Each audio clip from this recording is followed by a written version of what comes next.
Meu nome é Ana Daniela Isoton de Sadovski, sou professora aqui da Universidade Federal do Espírito Santo, no Departamento de Pediatria, e sou pediatra com formação e habilitação em gastropediatria, e, portanto, o tema escolhido até para uma boa discussão seria o refluxo gastroesofágico na criança. E nós vamos tentar diferenciar o refluxo fisiológico do patológico. Então, o objetivo principal desta aula vai ser, na verdade, diferenciar o refluxo gastroesofágico, ou também chamado de regurgitação do lactente, da doença do refluxo gastroesofágico, que vai ser falado várias vezes aí com a simbologia de DRGE, né, doença do refluxo gastroesofágico. O enfoque vai ser através da etiologia, do diagnóstico e do tratamento. Temos, então, o conceito de refluxo gastroesofágico.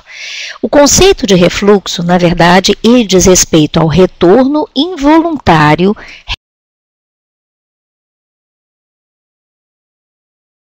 repetitivo do conteúdo gástrico para o esôfago. O que nós temos? Na verdade, a gente tem um mecanismo, que é um mecanismo muito importante, dentro uma musculatura circular, ao redor da ponta do nosso esôfago, ou seja, o chamado esôfago distal, em que é chamado de esfíncter inferior do esôfago. E esse é um grande mecanismo para impedir o retorno do que foi deglutido, do que foi engolido para dentro do estômago, que ele retorne de novo para o esôfago. Então, aqui nessa figura, nós podemos verificar o esfíncter inferior do esôfago fechado, bem como o esfíncter inferior do esôfago aberto, e aí facilitando e favorecendo o retorno do conteúdo gástrico para o esôfago. Além disso, do ponto de vista didático, nós podemos ter que o refluxo gastroesofágico ele pode ser primário, consequente realmente a mecanismos intrínsecos desse esfíncter inferior do esôfago, ou ele pode ser secundário. Nós vamos discutir um pouco mais à frente a fisiopatologia do refluxo gastroesofágico. E, além disso, a gente pode classificar o refluxo como não complicado ou complicado, também chamado de doença de refluxo. Então, em cima da proposta de iniciar esse tema, nós temos que falar um pouco sobre a prevalência do refluxo gastroesofágico. A grande maioria das crianças, seja na primeira infância, ou seja, lactentes, ou ainda numa infância mais tardia, né, os pré-escolares, escolares, nós temos que vários estudos demonstraram que, pela história clínica associada aos sintomas, né, 100% das crianças menores de 3 anos de idade, elas apresentam refluxo gastroesofágico. E cerca de 1/3 dos casos dessas crianças que vomitam, golfam ou que têm alguma manifestação de retorno de líquido até boca ou até mesmo início de esôfago, né, eles simplesmente precisam pouco de atendimento médico. Então, nós temos que cerca de 1/3 desses casos buscam atendimento médico. Por quê? 95% resolve até o primeiro ano de vida. E 80% resolve sem ou com mínima intervenção médica, não precisando tão pouco de avaliação diagnóstica. Isso é extremamente importante porque a gente vai discutir da agora para frente, porque às vezes a gente se depara com pacientes extremamente angustiados na família, né? Extremamente angustiada porque o menino golfa o tempo inteiro. E muitas vezes a criança é uma criança linda, com bom ganho de peso, dormindo bem, tranquila, mas um golfador. Né? Existe uma expressão em inglês chamada happy sphitter, que na verdade são os golfadores felizes. Eles vomitam, golfam, mas não tem nenhum tipo de comprometimento no seu crescimento, no seu desenvolvimento e até mesmo no cotidiano, na alimentação e assim por diante. Então isso é importante que a gente coloque. Muito bem. E voltando a falar dessa prevalência, a gente tem que alguns estudos realizados de pH-metria demonstram que 85% dos prematuros podem apresentar algum grau de regurgitação ou algum grau de refluxo gastroesofágico. E desses, de 3 a 10%, tem manifestações que podem ser supraesofagianas ou ainda extraesofágicas, né? Excluindo então os vômitos e as golfadas, como a apneia, a bradicardia ou ainda uma piora naqueles casos que apresentam broncodisplasia. E nas crianças a termo, nós temos que os maiores de 6 meses de idade, 20 a 40% apresentam só os sinais e sintomas clássicos de refluxo gastroesofágico, como golfadas e vômitos. E os maiores de 1 ano, menos de 20%, o que tranquiliza muito a gente em longo prazo. Quando eu penso na fisiopatologia do refluxo, aquele bebê que simplesmente apresenta sinais e sintomas importantes, né, que sugerem a presença do refluxo gastroesofágico, eu tenho que relembrar alguns pontos chaves que favorecem o retorno do líquido do conteúdo gástrico até o esôfago. E esses fatores estão descritos nesse slide. O que nós temos? Fatores esofágicos, a gente teria que alterações na deglutição anômala, ou ainda um clearance, ou seja, uma limpeza, um clareamento do esôfago prejudicado, associado com uma menor resistência da mucosa esofagiana, e alterações específicas do óxido nítrico, do peptídeo vasoativo intestinal, de prostaglandinas, ou ainda da substância P ou de citocinas esofágicas, né? Associado com alterações específicas do nosso esfíncter esofagiano inferior, como por exemplo uma hérnia hiatal, um controle neurológico alterado, né? Ou ainda redução do tônus desse esfíncter com aumento dos relaxamentos transitórios. A gente tem um slide especificamente sobre isso, que a gente vai voltar a tocar no assunto. Então, existem também medicamentos ou hormônios que atuam especificamente no esfíncter esofagiano inferior, gerando a sua abertura e favorecendo o refluxo. Não podemos esquecer dos fatores que são, na verdade, intragástricos. A distensão gástrica, o refluxo que pode acontecer de ácido, né? Presentes ainda a pepsina ou ainda um alimento. Isso tudo pode favorecer alterações nesse esfíncter esofagiano inferior, né? Além do aumento da pressão intragástrica ou a possibilidade de um refluxo biliar. Além disso, retardo no esvaziamento gástrico, crianças ou até mesmo adolescentes que apresentam um estômago mais preguiçoso, né? Um estômago que a gente dá um nome de gastroparético, ele é mais lento do que o habitual na sua movimentação, eles podem apresentar com maior frequência a possibilidade de refluxo gastroesofágico. O aumento da pressão abdominal também é envolvido com isso. Então, pacientes que têm normalmente doenças que aumentam a pressão abdominal ou condições como uma constipação intestinal, eles podem ter maior frequência de sensação de refluxo também. Outros fatores adicionais importantes são os fatores genéticos, os fatores como exercício, postura. Imagina você ser submetida a um exercício logo depois da sua alimentação. Você favorece com certeza o retorno e a regurgitação do estômago para o esôfago. Alterações do sono, a parte de alergia, como refluxo secundário, ou seja, uma alergia alimentar, levando a alterações na movimentação desse estômago e, consequentemente, favorecendo o refluxo até o esôfago. Dieta, uma dieta realmente hipercalórica ou cheia de alimentos que podem favorecer justamente o refluxo.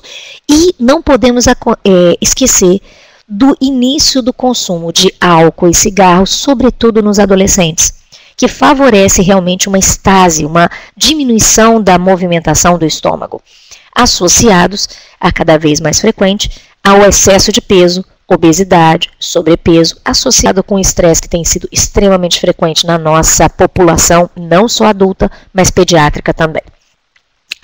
Então, tentando juntar todos esses fatores, a importância da gente verificar os vômitos na criança seriam através do tipo e forma de alimentação, de observação de uma dinâmica familiar. É muito importante que a gente tenha em mente aquela dinâmica familiar que favorece que a criança fique, às vezes, até mais preocupada com o que acontece com ela. A capacidade gástrica do indivíduo, eu sempre gosto de comentar que a alimentação e o leite materno são apropriadíssimos para o bebê, porque normalmente o bebê mama o que lhe é oferecido e a quantidade, a saciedade é dada através do seu peito. Mas quando eu ofereço esse leite através de um outro instrumento, como uma mamadeira ou um copo, às vezes a criança pode estar tomando e recebendo valores muito maiores de quantidade de líquido do que ela mamaria no peito, no seio da sua mãe, né? Isso tudo favorece o relaxamento transitório do esfíncter esofagano inferior, promovendo vômitos, né? Não podemos esquecer de outros diagnósticos diferenciais. Então, portanto, na sequência, vamos verificar a possibilidade, vejam que, na verdade, a nossa barreira antirrefluxo ela é grande. Nós temos toda uma proteção voltada para que isso não aconteça. Porque, normalmente, nós, bípedes, ficamos de pé, então a gente já tem uma posição, que é uma posição verticalizada, né, que favorece que a gravidade não volte, o que é diferente do lactente, que permanece grande parte deitado. Mesmo assim, esse esfíncter esofagiano inferior, ele geralmente é fechado e competente. É raro da gente ter um esfíncter inadequado, e quando isso acontece, geralmente são formas de doença do refluxo. Mas normalmente a gente deglute ar com alimento, o que favorece um relaxamento que deva acontecer de tempos em tempos. E isso é denominado, então, relaxamentos transitórios do esfíncter esofagiano inferior. Isso é fisiológico após uma deglutição, é um reflexo normal após a distensão do estômago por estímulos do vago, do nervo vagal, né? E a distensão gástrica ou a não acomodação do fundo gástrico, ela também aumenta a ocorrência desses relaxamentos transitórios. E se isso acontece em grande número, consequentemente, eu vou ter maior número de refluxo. E o sono, a redução de salivação, e às vezes a redução de salivação iatrogênica, muitas crianças que usam, na verdade, antialérgicos, e isso daí acaba reduzindo a salivação por conta do efeito colateral que nós teríamos de uso, por exemplo, do antialérgico, né? Isso tudo, a redução ainda do tônus do esfíncter esofagiano inferior e da deglutição, bem como a postura mais deitada que o lactente tem, né, agrava e aumenta o número dos relaxamentos transitórios do esfíncter esofagiano inferior. Bom, e aí vale a pena a gente falar então nos grandes grupos de risco que estão mais expostos, muito mais a refluxo do que outros que são de normalidade. Os grupos de risco principais e que podem evoluir com uma doença do refluxo e com suas complicações, a gente tem as doenças neurológicas, o paciente neuropata, principalmente aqueles que têm, na verdade, que têm encefalopatia crônico espástica, que têm um tônus hipertônico, eles tendem a apresentar normalmente um refluxo com mais facilidade. Os prematuros também, pela própria imaturidade de todo o trato gastrointestinal, inclusive da musculatura do esfíncter esofagiano inferior. A obesidade, tanto pela proposta de aumento da pressão abdominal, quanto pela modificação de fatores anatômicos importantes na diminuição do refluxo. Fibrose cística, pela tosse persistente, às vezes pelas infecções pulmonares, ou ainda outras doenças como a displasia broncopulmonar. E não podemos esquecer que nas famílias onde nós temos maior quantidade de doença de refluxo, nós podemos ter mais chance que isso aconteça. E um tópico muito importante, que seria das malformações congênitas do trato gastrointestinal, sobretudo gastrointestinal alto, né? A presença de hérnia de hiato, que muitos colocam. A hérnia de hiato é uma malformação exatamente na região do esfíncter esofagiano inferior, favorecendo o refluxo. Uma hérnia diafragmática, já que o diafragma ele fornece uma proteção importante com relação aos seus pilares para favorecer e diminuir o processo de regurgitação. Atresia esofágica, aí eu vou ter um tamanho, um comprimento do esôfago diferente do habitual. E uma fístula traqueoesofágica, que geralmente vem acompanhada do refluxo. Mesmo após a sua correção, nós podemos ter alterações aí. Então, é importante que a gente cite esses grupos de risco importantes para reconhecimento precoce do refluxo e investigação se existe a possibilidade de uma doença do refluxo. Então, a pergunta-chave é: todo mundo que vomita tem refluxo? Como que nós podemos diferenciar? Bom, toda vez que nós estamos diante de alguns pontos chaves, perdoem alguns erros aí do slide, mas talvez pela mudança de PowerPoint, o que acontece é assim: quando a gente verifica um indivíduo vomitando, o que eu tenho que pensar? E é importante que a gente tenha esse pensamento. Obstruções do trato gastrointestinal devem ser descartados. Por quê? Porque são doenças que a gente simplesmente pode verificar a possibilidade de corrigi-las com cirurgia.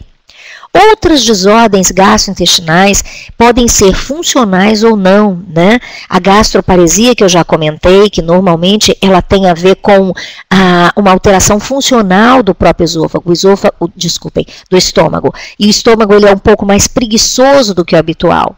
Doenças infecciosas gastrointestinais, a própria gastroenterite. Quem não já viu, na verdade, viroses importantes gastrointestinais que acabam predispondo a muito vômito e, posteriormente, depois de algumas horas, ou 12 a 24 horas, você tem o aparecimento da diarreia, né? Doenças pépticas importantes, como a úlcera péptica, a alergia alimentar. A gente tem que fazer um parênteses, colocando a importância agora da gente sempre fazer uma bela alimentação. Algumas vezes as pessoas estão retirando, inclusive das gestantes, o leite de vaca.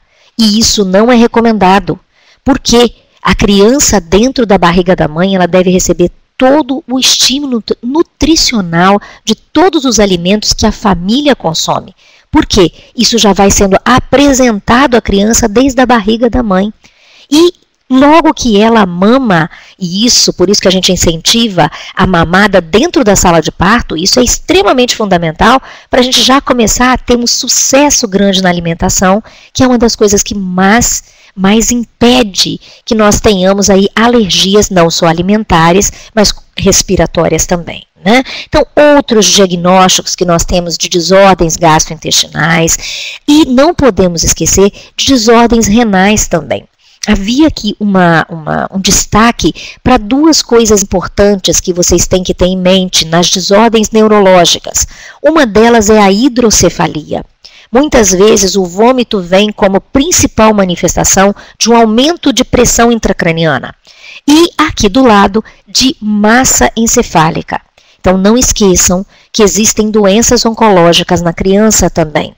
E a manifestação do vômito, que geralmente é matutino, podendo ou não ser acompanhado com cefaleia, nós precisamos descartar a possibilidade de avaliar doenças neurológicas também. Isso é extremamente importante e é uma coisa que eu devo destacar. Das desordens infecciosas, nós temos, além das massas e tudo mais, não podemos esquecer a nossa meningite, que na verdade pode começar pura e simplesmente, inicialmente com vômito, para depois ela evoluir com febre, com cefaleia e sinais clássicos responsáveis pela meningite. Mas não podemos deixar de relembrar, principalmente nas crianças menores de 2 anos, que podem apresentar uma infecção de trato urinário sem grandes sintomas urinários. E aí, às vezes, uma manifestação importante é o vômito associado com baixo ganho ponderal.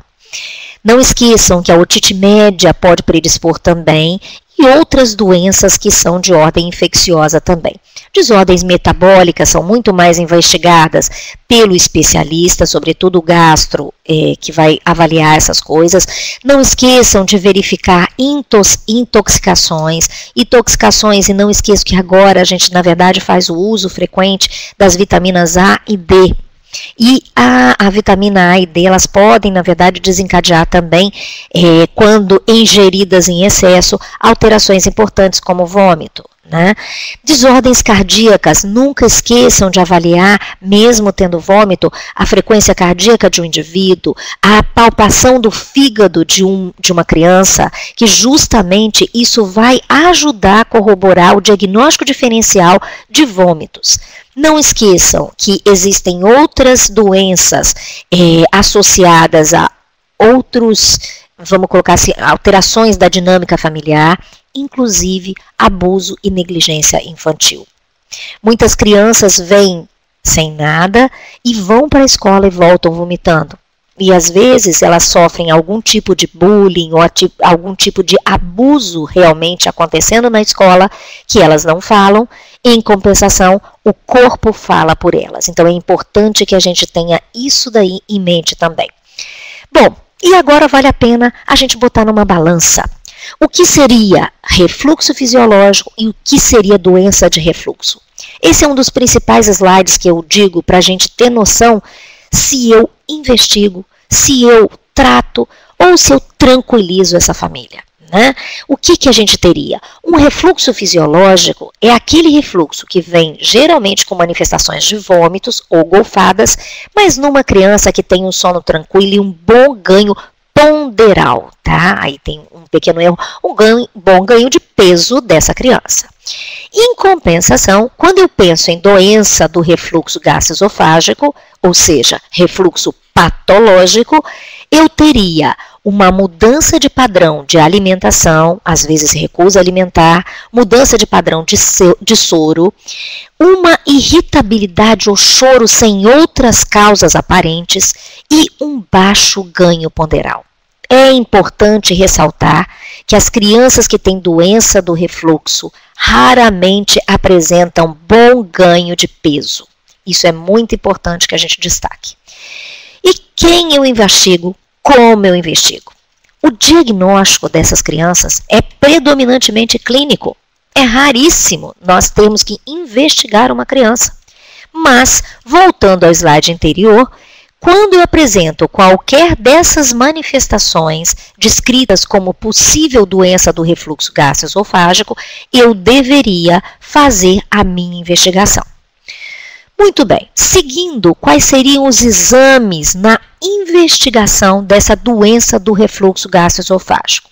Não existe, até agora, nenhum exame ideal para avaliar o refluxo gastroesofágico, suas complicações ou ainda fazer a relação causa-efeito e os sintomas. Mas existem exames que são apropriados quando nós queremos descartar doenças importantes e que tenham, por exemplo, uma chance maior do ponto de vista cirúrgico. Então, quando nós estamos diante de uma criança onde eu preciso descartar ou colocar um diagnóstico de alterações anatômicas, uma hérnia, uma estenose, uma hipertrofia de piloro, um volvo gastrointestinal, eu simplesmente vou escolher como exame principal o exame radiológico contrastado de esôfago, estômago e duodeno. Isso é denominado em alguns locais seriografia gastroesôfago-duodenal. Esôfago gastroduodenal, né? A sequência é ao inverso. E o que acaba acontecendo? É, na verdade, um exame onde eu ingiro o contraste e vou avaliando a porção toda anatômica que normalmente esse exame vai me fornecer. Quando a principal investigação é numa criança que tem dor, que tem uma sensação de incômodo muito grande, que eu suspeito de esofagite, eu poderia pedir uma endoscopia digestiva alta, né? E quando eu apresento sangramento, alguma coisa importante, mais um motivo, porque é um sinal de alerta para que eu faça realmente essa endoscopia. A pH-metria, na verdade, ela vai ser muito mais útil no refluxo gastroesofágico ácido. E cada vez mais tem se usado, tem se ponderado a realização da impedanciometria intraluminal, que é uma pH-metria um pouco mais elaborada, onde você vai detectar qualquer tipo de refluxo gastroesofágico, independente do pH. E aqueles indivíduos que têm um refluxo biliar, eles também são detectados, né? Nós vamos observar cada um deles agora para frente. Esse, na verdade, é uma imagem clássica, chamada imagem em taco de golfe, onde nós temos, na verdade, nessa região, classicamente a abertura do esfíncter esofagiano inferior, verificando o retorno do conteúdo gástrico para o esôfago da criança. Então, classicamente, para avaliar a alteração anatômica, temos que tomar alguns cuidados, por exemplo, com o prematuro, porque nós podemos ter um falso positivo, né? Ou seja, o prematuro volta com mais facilidade, consequentemente nós podemos ter uma indicação que é um refluxo anômalo e, na verdade, são retornos mais habituais do que nas crianças a termo, e esse pode ser também utilizado para avaliar o esvaziamento gástrico. É o melhor exame quando existe a dúvida da doença chamada estenose hipertrófica de piloro, onde normalmente nós temos um estreitamento na saída do nosso estômago e com isso é condição de indicação cirúrgica precoce. Além disso, a pH-metria esofágica, né, onde nós podemos ver a frequência e a duração dos episódios de refluxo. Nós podemos ter refluxo quando a gente deita após a alimentação, mas o quanto que isso é aceitável no adulto e na criança é que nós avaliamos nessa pH-metria de 24 horas.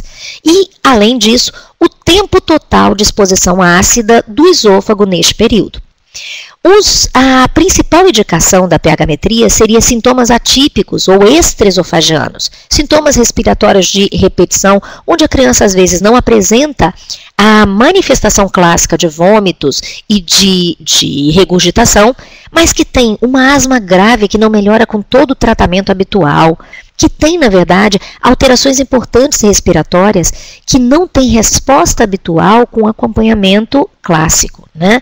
Além disso, avaliar o tratamento dos não responsivos, ou seja, naquelas crianças que estão em tratamento para doença de refluxo e que não tem melhora, ou ainda quando você já sabe previamente que existe alguma coisa anatômica, por exemplo, uma hérnia hiatal, e você vai fazer uma análise pré e pós-cirúrgica para ver como essa criança vai se comportar.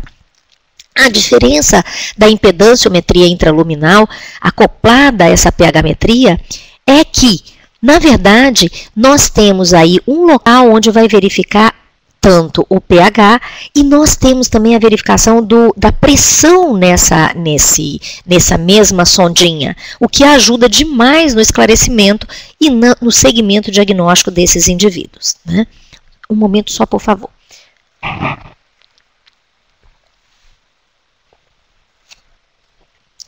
Bom, retornando, nós teríamos a endoscopia digestiva alta. A endoscopia digestiva alta, ela é muito boa para quando eu tenho processos inflamatórios e, sobretudo, doenças pépticas. Doenças pépticas como esofagite, úlcera péptica, uma gastrite erosiva, que são, na verdade, fatores que levam claramente aos pacientes maiores as manifestações de dor e incômodo.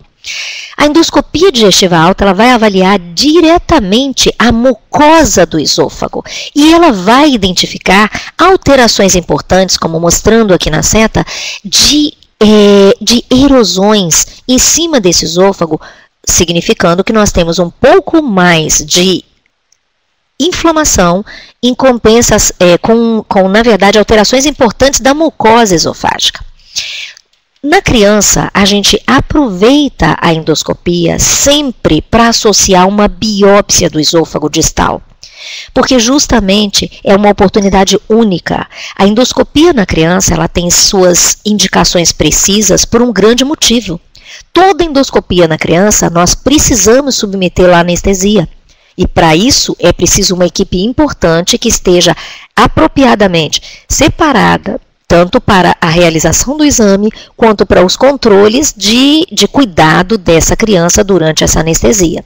E, ao mesmo tempo, a realização da biópsia, ela vai ajudar no esclarecimento de uma esofagite de causa só do refluxo, de uma esofagite eosinofílica, ou ainda de um esôfago chamado esôfago de Barrett, que, na verdade, é o mais importante, que raramente acontece e acomete crianças, mas geralmente adolescentes e adultos podem apresentar também. Nos exames de investigação de refluxo, é importante a gente destacar que a ultrassonografia abdominal é muito pobre e é raramente indicada na investigação da doença do refluxo gastroesofágico, pela baixa sensibilidade que ela apresenta e baixa especificidade no diagnóstico dessa doença do refluxo. Ela só é um método muito bom quando nós temos, na verdade, o favorecimento da exclusão da estenose hipertrófica de piloro ou ainda de uma má rotação intestinal.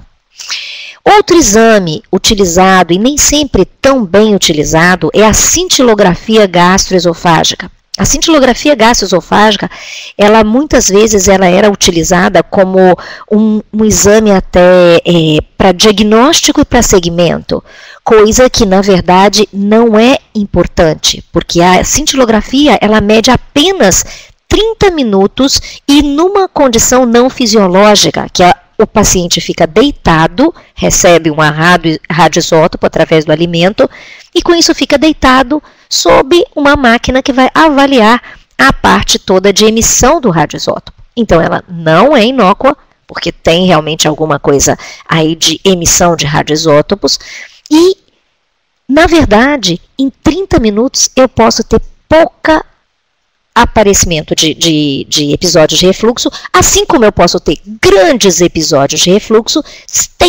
sem ter a correlação com a clínica. Mas ele é excelente quando eu estou buscando a avaliação do esvaziamento gástrico e da aspiração pulmonar, porque isso é importante e que a gente avalia até com 24 horas depois. Então, em pacientes com sintomas respiratórios ou suspeita de atraso ou retardo do esvaziamento gástrico, isso é a principal indicação para a cintilografia gastroesofágica. Ela também tem baixa sensibilidade e especificidade e, com certeza, ela não é recomendada como método de rotina, nem para diagnóstico e muito menos durante o segmento de lactentes e crianças com doença do refluxo gastroesofágico.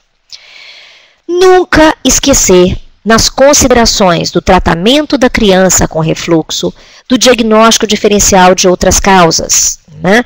Nós vamos e devemos evitar dois extremos. Um refluxo fisiológico super tratado ou super investigado indevidamente, bem como o refluxo grave que passe despercebido e só é identificado depois de complicações significativas. Do tratamento.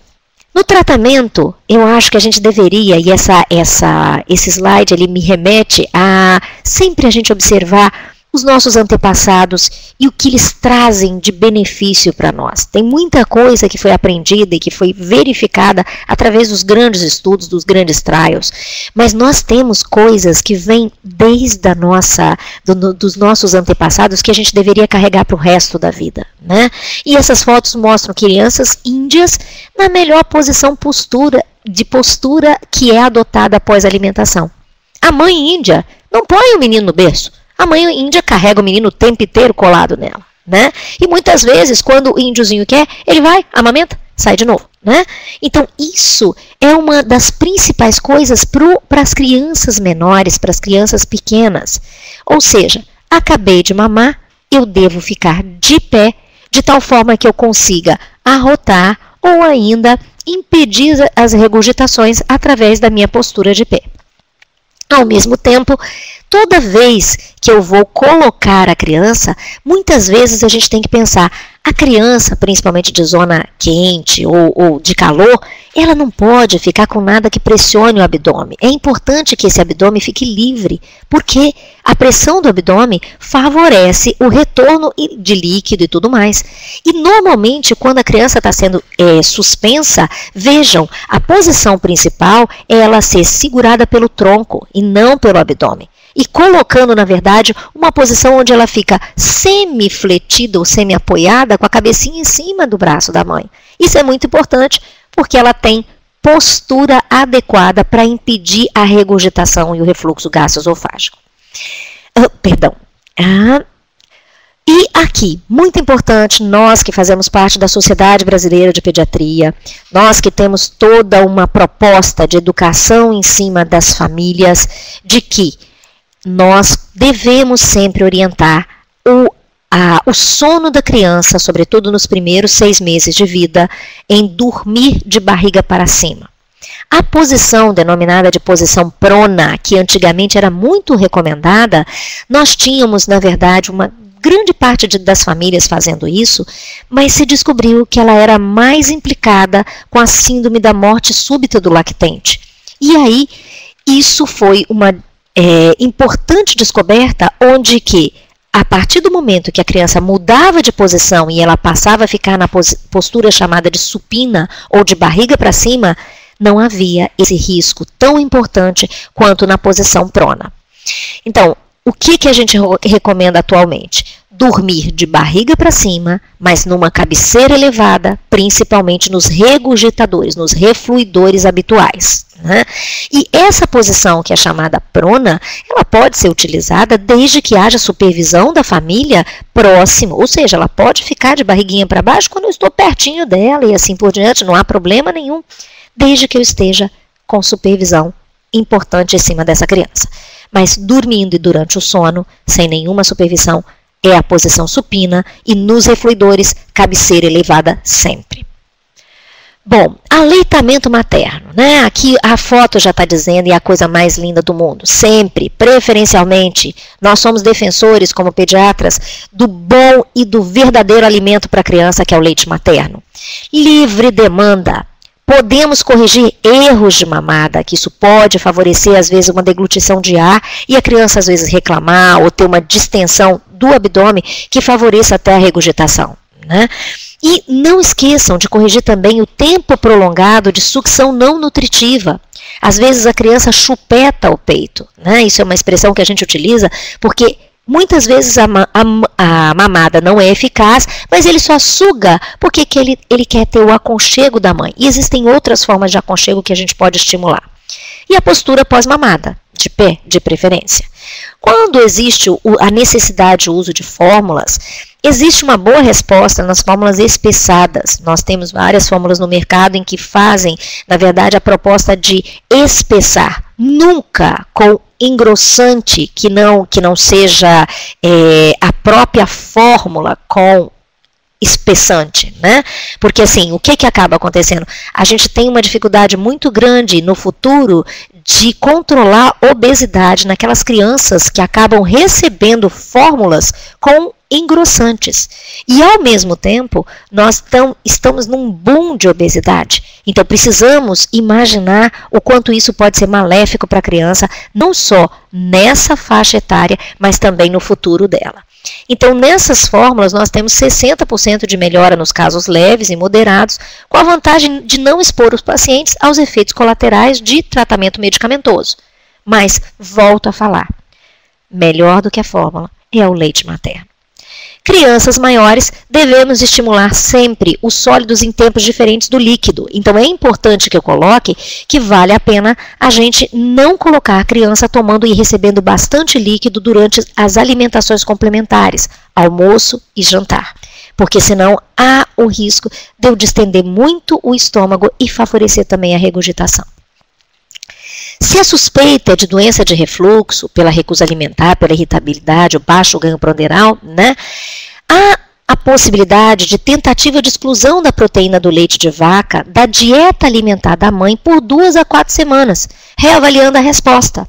Isso é uma medida no quadro clássico que a gente tem de criança com baixo ganho de peso, com recusa alimentar e com uma irritabilidade importante, mas sem suspender o aleitamento materno.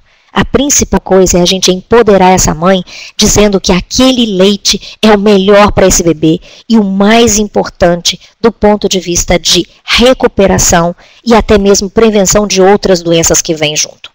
Reforço, então, positivo para essa amamentação e para a família, já que esse leite materno é o mais apropriado, independente dele ser regurgitador ou não, né? E uma sugestão importante, principalmente quando a gente olha os fatores de risco naquelas crianças que são prematuras, né? Banco de leite quando possível, apoio da rede familiar, nós temos que lançar a mão das famílias e ajudar as famílias, explicando claramente, principalmente para as pessoas que são mais velhas, como as avós, da importância disso e da proposta do cuidado e ajudar essa mãe que está, na verdade, preocupada com seu filho e muitas vezes escuta que, esse leite não sustenta, precisamos dar alguma coisa a mais para essa criança tem fome. Então é importante a gente, da parte de saúde, sempre colocar um acolhimento diferenciado para essa família e a importância desse leite materno para essa mãe e para a criança, obviamente, né? Então, ainda em medidas higiênico-dietéticas, a gente deve respeitar as necessidades nutricionais da criança. Nós temos que fazer de medidas gerais nas crianças maiores, redução do peso em obesos. Não podemos esquecer a elevação do decúbito durante o sono noturno, evitar as refeições antes de deitar, evitar, na verdade, alimentos que possam abrir o esfíncter esofagiano inferior, como chocolates, alimentos apimentados, bebidas cafeinadas, frituras ou ainda alimentos muito gordurosos. Tudo isso faz parte do incentivo à alimentação saudável que nós devemos começar desde a infância, né? E, logicamente, tudo observação individual. Não temos e não devemos ter uma coisa retilínea e que não possa ser mudada de acordo com cada paciente. Uma coisa muito importante, não existe proibição de nenhum vegetal ou nenhuma fruta colorida, à exceção naquelas crianças onde há suspeita de intolerância ou alergia alimentar ao alimento referido, né?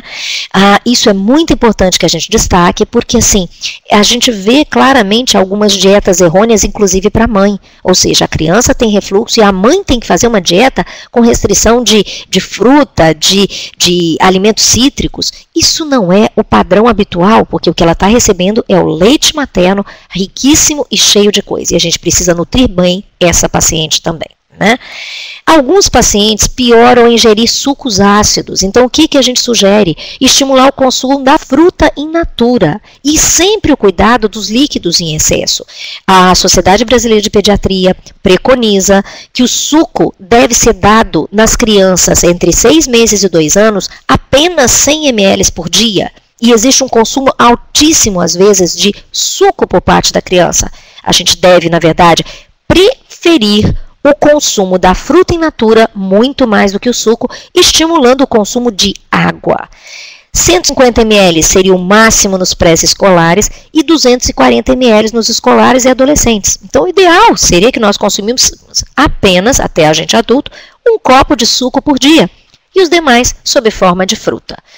Adolescente, a importância da gente colocar a necessidade de evitar o fumo e o álcool, principalmente durante o tratamento e pensando em longo prazo. Antiácidos, o que a gente pode utilizar numa criança? As populares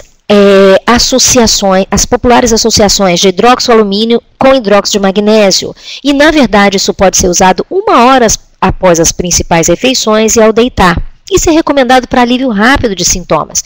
O uso é preferencial desses dois associados, né, para não interferir com o hábito intestinal, já que o hidróxido de alumínio ele é constipante e o hidróxido de magnésio ele é laxante. Então, os dois juntos ajudam.